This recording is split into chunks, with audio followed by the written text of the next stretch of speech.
Wealthy Honey Investment Limited, an international enterprise with over 20 years experience that offers full range of freight forwarding services. With our head office located in the heart of Tinkan Island, Apapa, Lagos, Nigeria, our major aim is to provide high-quality consultancy services to our clients on matters relating to customs, import and export laws, trade and tariff classifications and procedures. We also assist our clients in preparation of import documents, delivery of consignment to clients after customs formalities, and many more. For inquiries, contact us at our Office 14, Tinkan Port Container Complex, Tinkan Island, Lagos, Nigeria, Kilometer 2, Glow House, Lasu Ojo Road, Akeson, Lagos, Nigeria, or Wealthy Honey Investment Limited, Jacqueline Mislan, 1E, Westerlo, Antwerp, Belgium, or call 005-522-781, 002-644-1351, or 009-982-1927. Or visit our website on www.wealthyhoneyyinvestmentlimited.com. Hi, it's another interesting episode of your favorite program, PORTGIST and Event on TV, your weekly tonic where we give you news in the maritime industry, aviation sector, as well as our land border. On today's episode of PORTGIST and Event on TV, federal government may ban importation of fish. Federal Operation Unit of Nigerian Customs Service seizes large quantity of smuggled rice. SACOL, a subsidiary of Cephas Group, wins an award. Freight forwarders have been advised to go into mainstream politics. These and many more will come your way. My names are Fine Tokari Collins. Stay tuned.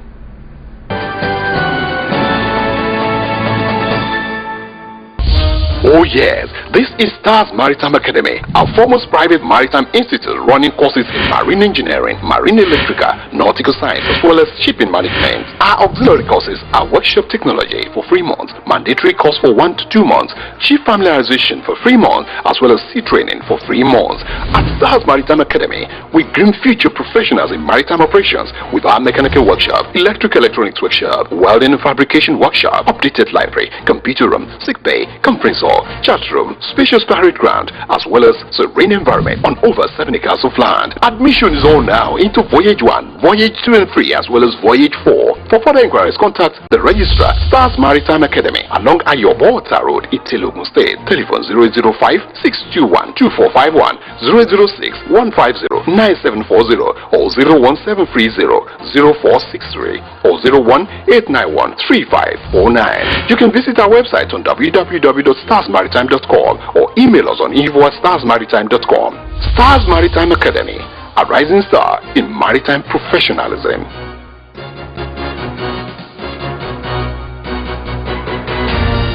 Fish, as been described by a website dictionary, is a creature which lives in the water and breathes through the gills and uses its fins and tail for swimming. Fish is an household name everywhere in the whole world, and scientists have proved that proteins are actually derived from fish. Hence, they have actually been recommending that every human being that wants to live longer should eat more fish than meat, in view of the fact that meat has been said to be carcinogenous and not making people to live longer. However, the federal government may ban importation of fishes into Nigeria. You know that there are over 30,000 species in the whole world. Nigeria, however, lives on about 2 that seems to be most popular, and these are called catfish and tilapia fish. There are other fishes that recently becomes an household name in Nigeria, fishes such as croaker and many other fishes. What is the intention of federal government to ban importation of fish, and what adverse effect will it have on Nigerian economy, in view of the fact that virtually 65% of Nigerians consume fish, and the fact that fish is becoming affordable and reachable for Nigerians, particularly the downtrodden? We look around and spoke to most of fish farmers, and what is the capacity, or what is their capacity to meet demand in case the federal government succeed in banning importation of fishes into Nigeria. We spoke to a fish farmer. His name is Mr. Anthony Kukolui, who has been into fish farming for about a decade. Too close to your pond, you'll be surprised. They will price it at a very disheartening price. They will say they are going. We allow them go. If you don't take time, you will not sell that fish. Those fish will not go again. We will experience different types of things. The problem fish farmers have, however, is sales. Okay, sales and the cost of feed. For instance, part of the items we use to prepare this feed is fish meal. Fish meal is very, very expensive. Per kilo is 530 naira, and in a round of a feed of say 100 kg, you will need 30 kilo. So that is why to prepare 100 kg of feed, you need in the range of 28 to 29,000, and you finish it within 12-13 days. So it's an expensive business. The fish farmers need a lot of government cooperation. Government has to come in. The banks are not helping. Their conditions are too stringent. If you want a loan of 1 million, for example, 1 million only, they will ask you to go and bring the CFO of your house. They are not. The banks are not helping, except if the government comes to the aid of farmers. I say it emphatically, that we'll be able to produce whatever the country will live on. It is not a lazy man's business. It is not a lazy man's business. And once you are into it, it needs very, very close monitoring. If you don't monitor, the staff you employ will get you into bankruptcy. Because nowadays the boys, people prefer employing ladies. Ladies are more sincere than the boys. If you employ the boys, the moment they work for you for about 4 or 5 months, the next thing you discover they've got their own small farm. They be well, I wouldn't say stealing. They start taking some of your feed to feed theirs at home. That was a fish farmer, Mr. Anthony Upoli, who has been telling Nigerians about the advantages and how fish farming is becoming cost-effective in Nigeria. He said that fish farming is not a lazy man's job. He also spoke about many challenges facing fish farmers in Nigeria, such as the fact that cost of feeding this fish is becoming too exorbitant. Don't forget that most of Nigerian farmers are actually using imported feed to feed their fish farming. Government could be subventing the farmers, then absorbing whatever they produce. You see, it will now beat down the price of the items. It will equally bring down the price of the fish. Presently, we sell a good grow out of say from 1.5 to 2 kg. We sell them at about 500 naira per kilo. But when the women buy them, they sell them at about 800, 1,000 per one. The profit is being usurped by the women. But if the federal government can have a sort of system whereby we are all registered, definitely we are registered by the government. We have federal government. We even have identity cards. If the government could encourage us by having an area where they absorb whatever we produce, oh God, people will be willing to work hard and meet whatever the demand. They will meet it up. I can say it that we have farmers that can meet up whatever demands we have. We also asked the farmer, Mr. Kupoli, if the locally breed fish can actually meet demand should in case Nigerian federal government decide to ban importation of fishes into Nigeria. What are the consequences and how will it not affect the demand and supply, which is a layman thing in economics? He said that if Nigerian government will give subventions and loan to farmers, this will be surmounted.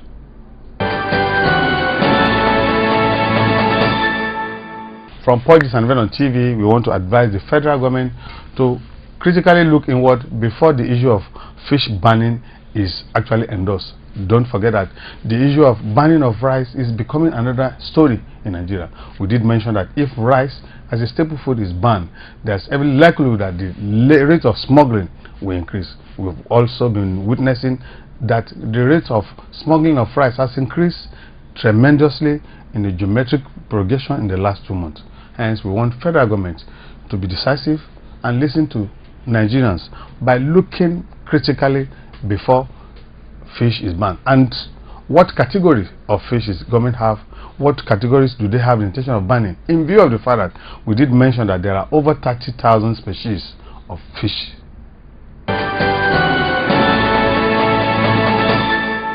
And that takes us to the issue of banning of rice in Nigeria.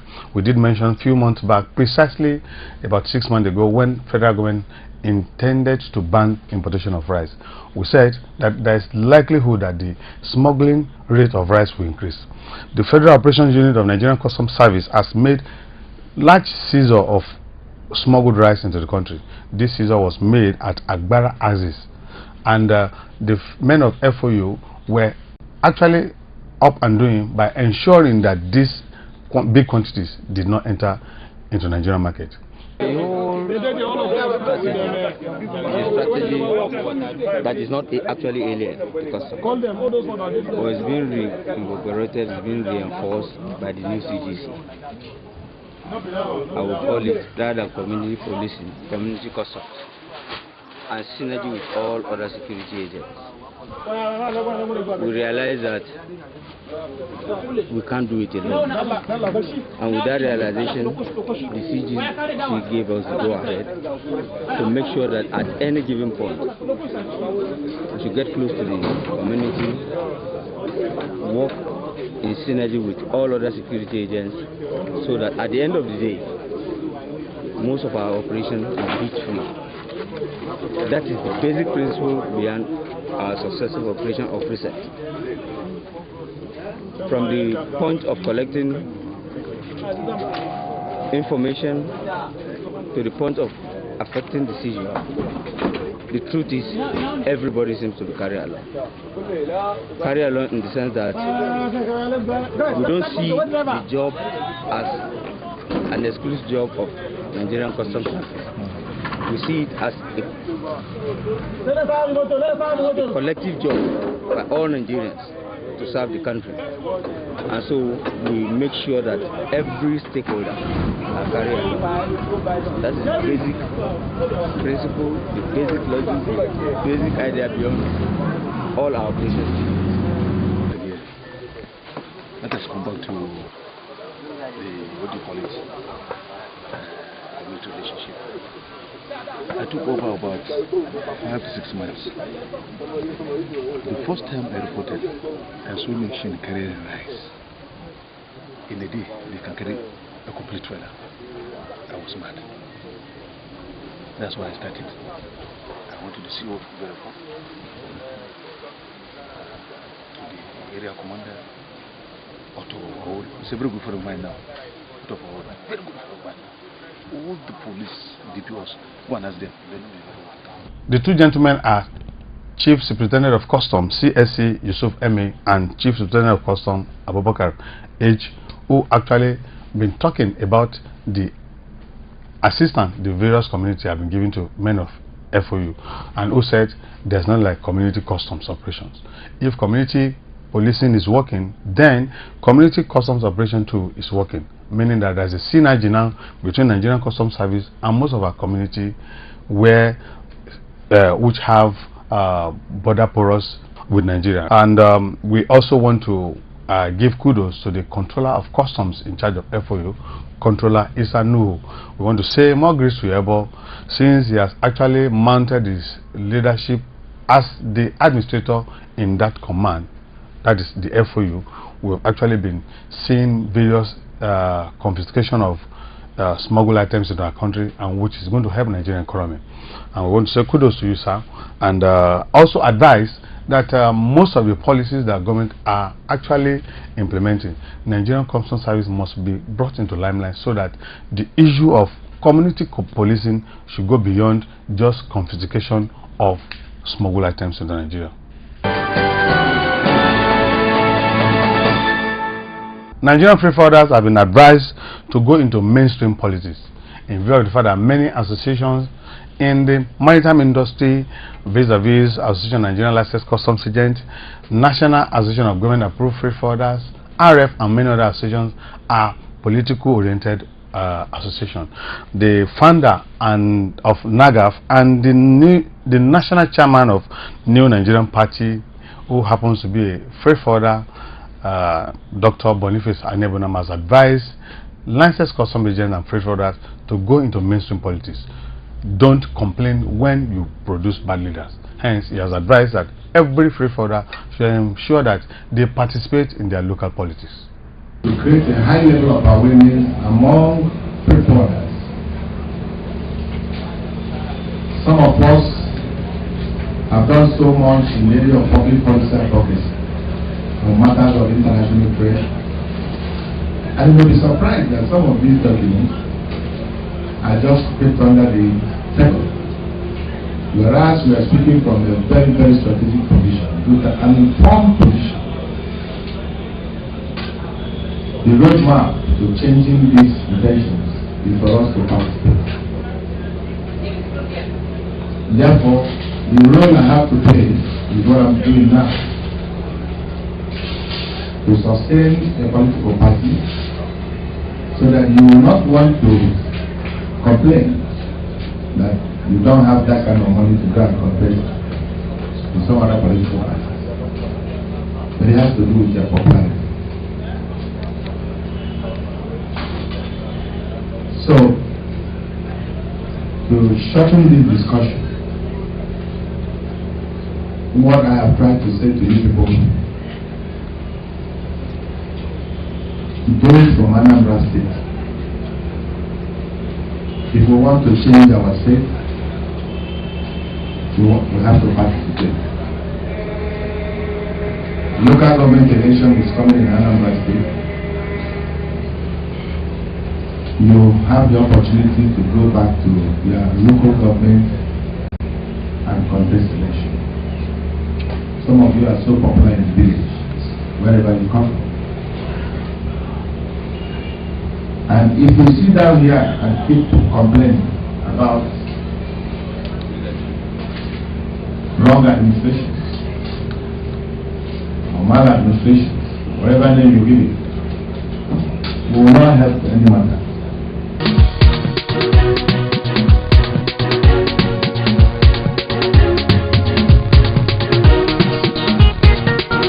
Skyway Aviation Handling Company Limited, a member of the CIFAS Group, is a reputable aviation handling company that provides a well-structured, value-added, customer-friendly passenger handling services. We offer first-class ramp handling services. Our cargo handling services is famed for an impressive record of consistent efficiency, as tons of freight are handled daily with operational ease. Other services include aviation security, baggage reconciliation to ensure safety of passengers' baggage. We also operate charter flight operations. At the Skyway Aviation Handling Company Limited, SACOR, we make a lasting and favorable impression on passengers and invariably our clients.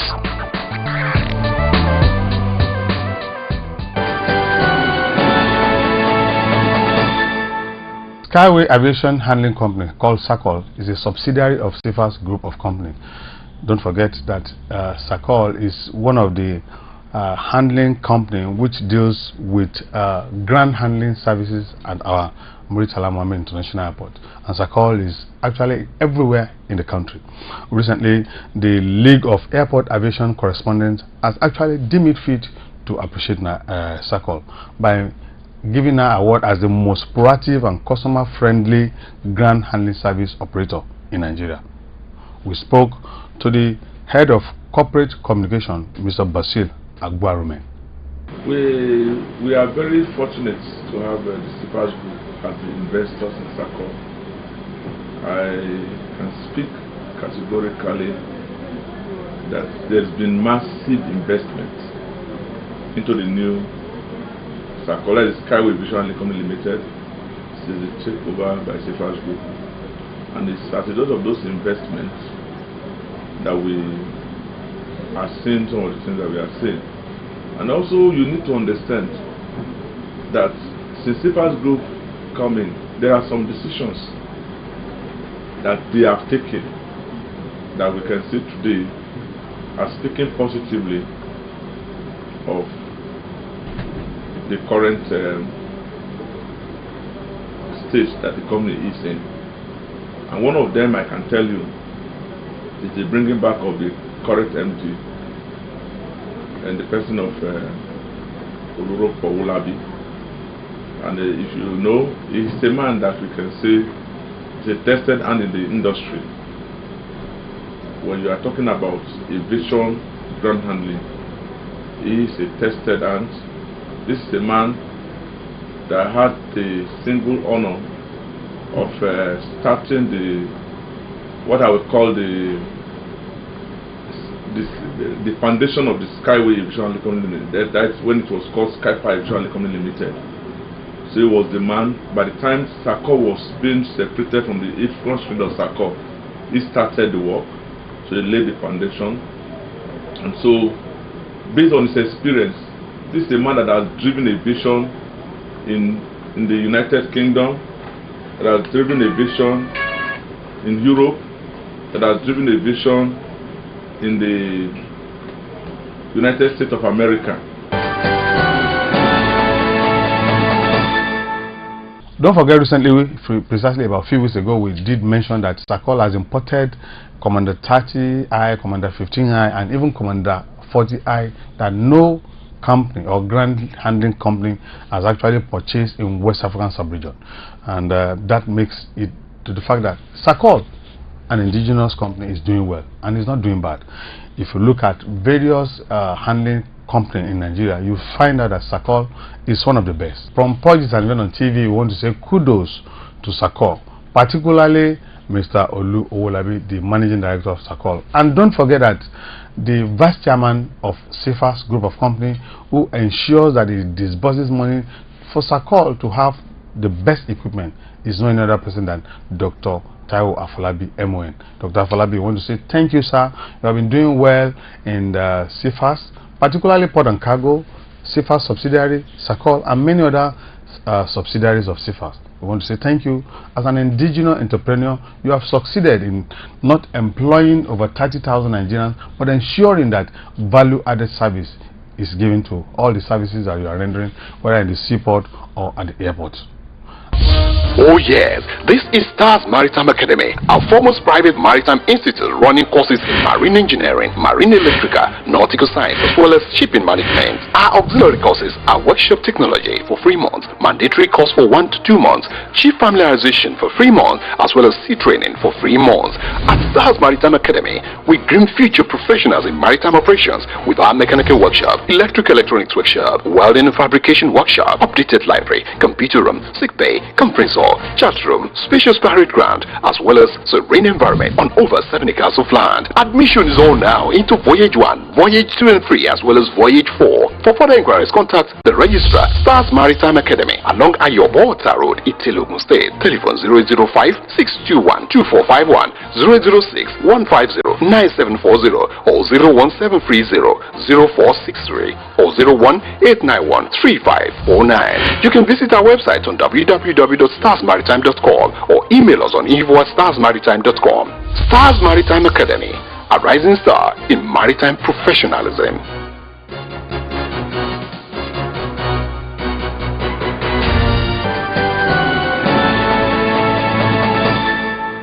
And that is all we have for you on PORTGIST and Event on TV today. Don't forget that you can reach us on our email addresses, collins_findinto@yahoo.com or PORTGISTontv@yahoo.com.